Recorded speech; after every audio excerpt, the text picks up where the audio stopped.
Welcome to one more edition of Politics Done Right. I'm Egberto Willis, your host, sitting here with Barbara Smith-Warner, who is the Executive Director of National Vote at Home Institute. When I saw that name, I kind of got the butterflies. And you know why? Because anything that we can do to increase the vote is what we've got to do if we're going to really have an inclusive, complete democracy. So, Barbara, welcome to Politics Done Right. How are you doing this morning? Such a pleasure. I am doing so well. I'm thrilled to be here.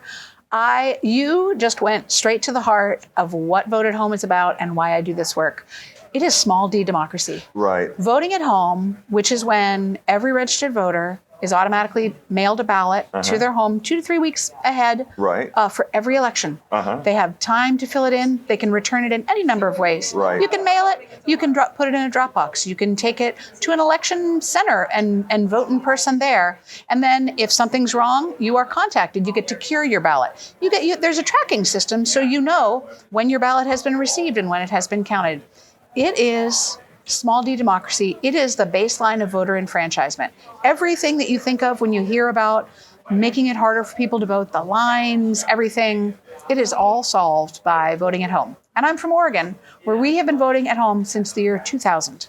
We're going on 24 years of every voter getting mailed out a ballot every election. Now, has there been, not that all the lies of the land are about us having voter fraud, etc. Is there any cases of voter fraud resulting from your system in Oregon? It is infinitesimally small. I like to quote the Heritage Institute because the Heritage Institute, a very conservative group, did a study on trying to find, and I think they did in 2020. So there's been a couple elections since then. Right. But we think about 50 million ballots that were cast in that time. I believe there were a total of 18 that were found to be fraudulent in some way. All were caught.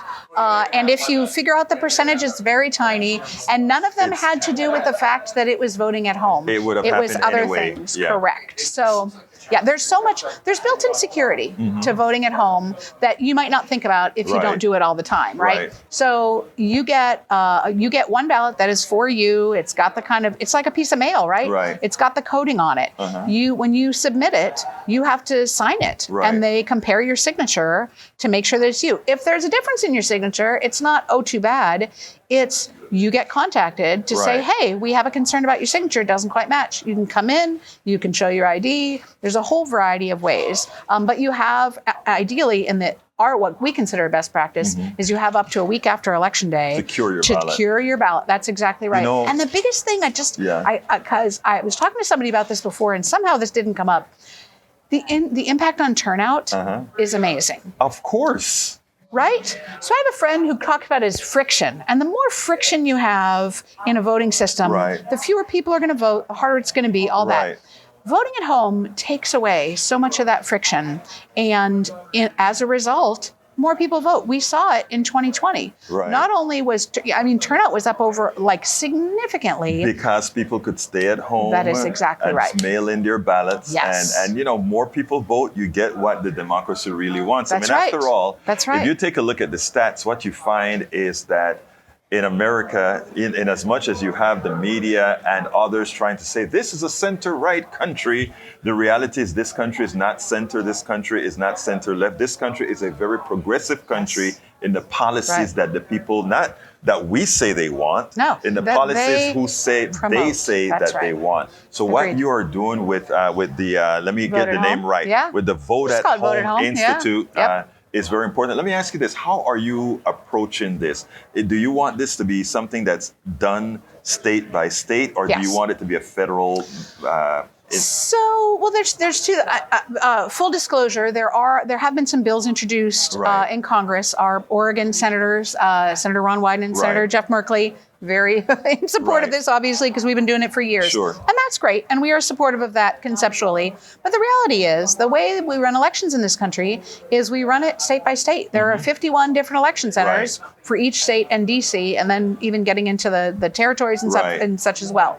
And so, because that's where election laws and regulations and standards are done, that's where we focus. Right now, it might surprise you to know that, let me do it this way. How many states do you think vote at home? How many states do you think If I it is? even guess, I would be lying. So what? Tell me. 8. Oh, 8 and what are they? states Do you know and what the they are? District of Columbia. I do. The reason I ask you that, when Right. I started this job, Right. I thought there were 3 or 4 because I'm from Oregon. I've been there Right. for a long time. I'm a former legislator. I was just paying attention Right. to Oregon. Oh, you were a former legislator. Yes. Yes. I Okay. was a legislator in Oregon for 9 years, majority Nice. leader for the last couple of years. And great job. Wait, Loved it. are you still in the legislature? No. Or you're Nope. no, okay. I decided I had a great run, got a lot of important policy And done. you said you were the majority and, leader as well? Yes. Oh, yes. wow. Really fun. Through the Why don't I know pandemic. Because you don't live in Oregon. I guess so. So that is yeah. a good excuse. Yeah, it's a Right, fine okay. excuse. So when I started, I thought, a couple states. So Washington, Oregon, California, Hawaii, Nevada, Utah, Colorado, Vermont, and DC are Wow. all voted home states. Wow. So we've made significant progress. 5 years ago, there were only 3 states. Now there are 8 in the District of Columbia.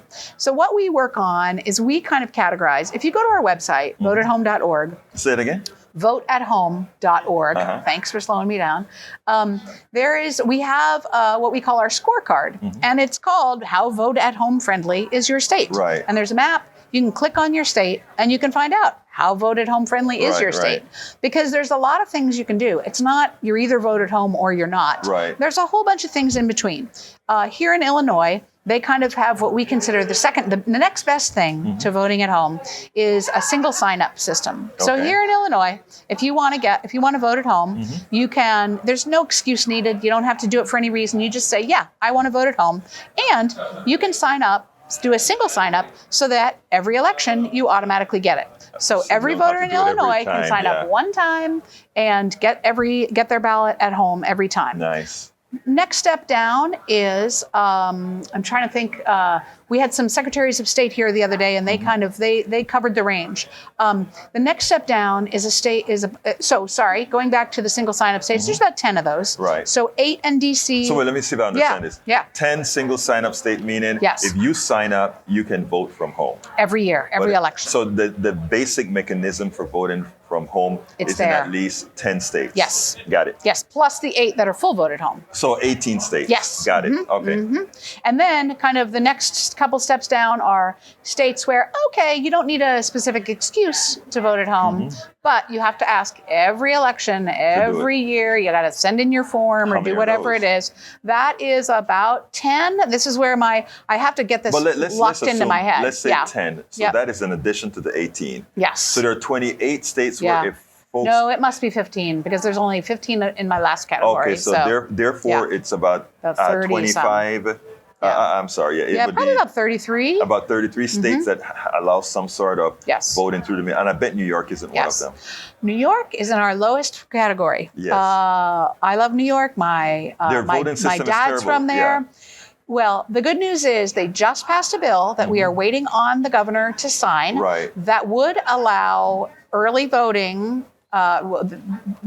It's called early voting to vote at home without an excuse, because the category of states that there's about 10 to 13 that and apologies for not I should have the numbers on the top of my head, that's but yeah, not important. Yeah. So New York is one of those states where you can only even ask to vote at home if you have one of a specific list of reasons. Right. Every one of those states has a different list of reasons, and some are in their constitution, some are in their their laws. But the wacky thing about it is that none of those states have we found does anybody actually check.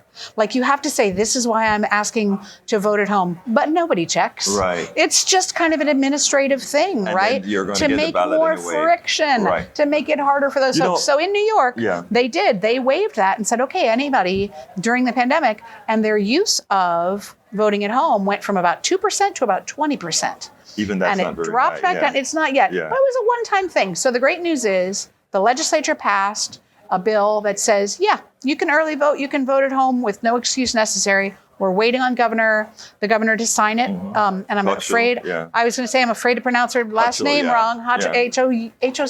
I know Yeah. how to spell it, but not how to say it. Right. So when that happens, that'll be a huge move Now, of number of voters into states I that think New don't York, need an excuse. New York having progressive senators and and really hitting up on Texas and other states about their voting, how they administer the votes and that sort of stuff.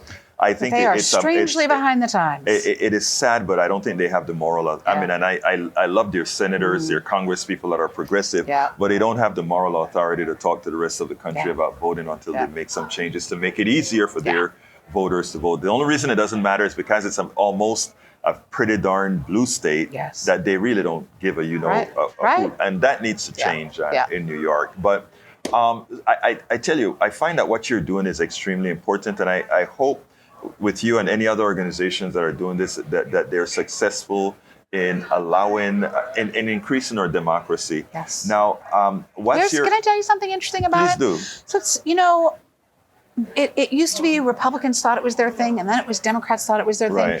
Here's the truth that numerous academic studies have proved. There's no partisan advantage to it. It doesn't matter. It just makes it easier to vote, period. If people don't care about a particular election, you can send them any number of papers. They're not going to send it back. That's right. Yes. So, if you make your case, that you want it to make sure that if you make your case, the people will vote. And if they don't care about either, they won't. But at least they had that option, and having to find a babysitter, having to find pay for gas to get to a poll, and having to stand up in the cold, having the thunderstorms. Being able to get away from all of that. Right. The census they put out a report every year about voting and how it's self-reporting. So it's not, technically there's always some differences between the data, but it's a really important set of numbers that people pay a lot of attention to. If you look at the part about people who said they didn't vote and the reasons why, over half of them are ones that would be solved by voting at home. Because it's, I was sick, I had to work, I didn't know where my polling place was. And you add that up, and just the things that it all goes away when you're voting at home. I mean, it is amazing. You're doing important work. Thank you. Now tell me. I love it. Yeah, that's very important work. And the best thing is, as a former leader in the legislature, you actually know the inner workings of how a whole lot of this stuff works. So it's great to have that. Now, what's your prospects as far as when we can feel we will have universal vote by mail? I mean, every territory, every state, every municipality. I really believe it's doable in the next 10 years. That would be great. Right? The way we are working is we kind of plan it out like in 2, 4, and 6 year plans, because the legislative cycle is about every 2 years. The odd numbered years are when most legislatures do most of their policy work. So we're working now on where are we going to focus on in 2025? Then where do we focus on in 2027? Are there some states we work on in the even numbered years? Sure. But that's the real focus is those odd numbered years. And the other thing to think about is when I talked about kind of like in Illinois, right, where you can do single sign up, and those other 10 states where you can do single sign up, we also we encourage folks to use it as much as possible. We have, if you look on our scorecard that I talked about, there are things that make it easier, right? The curing process, the online voter registration, all of that. Because the more people do it, the more they like it. And then that's how you end up having states going to full vote at home. That's how Oregon did the transition. Is so many people were doing it. They were just like, it was a ballot measure to get it passed, but so many people were doing it. I'll tell you, the 2 states that right now who are not full vote at home, but have the highest usage of vote at home, Arizona and Montana. Interesting. Who knew? Right. Rural states are very interested. I like to point out Utah. Utah is fully vote at home. People are like, oh, isn't it just a Democratic thing? No, it's a voter thing. Utah's been doing it successfully for years. In Nebraska, there's about a dozen counties that vote at home. And their turnout, a great group called Civic Nebraska, just put out some research literally about this saying, well, my goodness, if you look at the counties that have voted home versus the other counties, their turnout is significantly higher. Now, if we get to some universal level of voter by home, would we still have day of election voting? Or it seems to me like we could save a lot of money instead of having vote by day. We've been always talking about elections shouldn't be one day because so much can occur on one day. That's right. That we just have people Yes. throughout the election 2 to 3 week period until that last day vote. I mean, the truth is, you're always going to have a deadline, right? Because there's always going to be a day. There's always going to be a day. Being election day, but that you don't have to walk and you don't have to hire machines that be set up in many. It seems there's to me a ton of cost savings. Yes, thank you. There's a ton of cost savings. When Colorado did the transition in 2014, there was some studies done, and they had significant cost savings because you don't have all the polling places. You don't have to hire all those poll workers, right? And you don't have to invest in what you call distributed. I'm a software guy. Distributed networks as complex as when you have many different rooms with many different machines, right?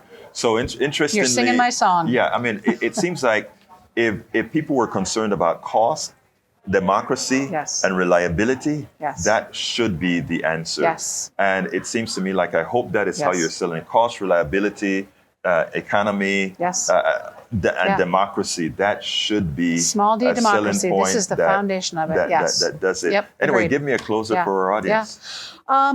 Last thing, you talked about accessibility. We just had some research come out the other day that voters with disabilities in the states, in all the states in the last 2 years that have increased access to voting at home, disabled voters turnout has significantly increased. It stayed flat in the states that didn't. Wow. This is, like I said, it's foundational. It's what you said. It's cost, it's accessibility. It is small d democracy. If our goal of our democracy is to make it easier for voters, then think about how our lives are now. We get our food delivered. We get our groceries. We get food from restaurant. We order things online. We track where it is in coming to us. We don't lose packages. That's right. That's what voting at home is. Yeah. You are the voter. It's voting that centers you, the voter. And right now, when that is how we are living our lives otherwise, it's time for us to center voters by allowing them all to vote at home. You are a hell of a spokesperson. You're a hell of a spokesperson for National Vote at Home, the National Vote at Home Institute. Well, you're the executive director, so you better be. Right. Barbara, thank you so kindly for having been on Politics Done Right. Gracias. All right. Muchísimas gracias. Thank you.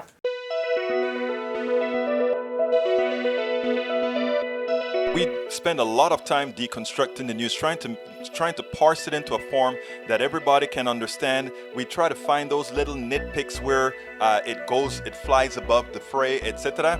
If you really like these videos that we do, I want to ask a big favor. Please go ahead, number 1, subscribe to our channel, and number 2, please join if you can. Thank you so kindly for watching. Keep watching. Please remember to share.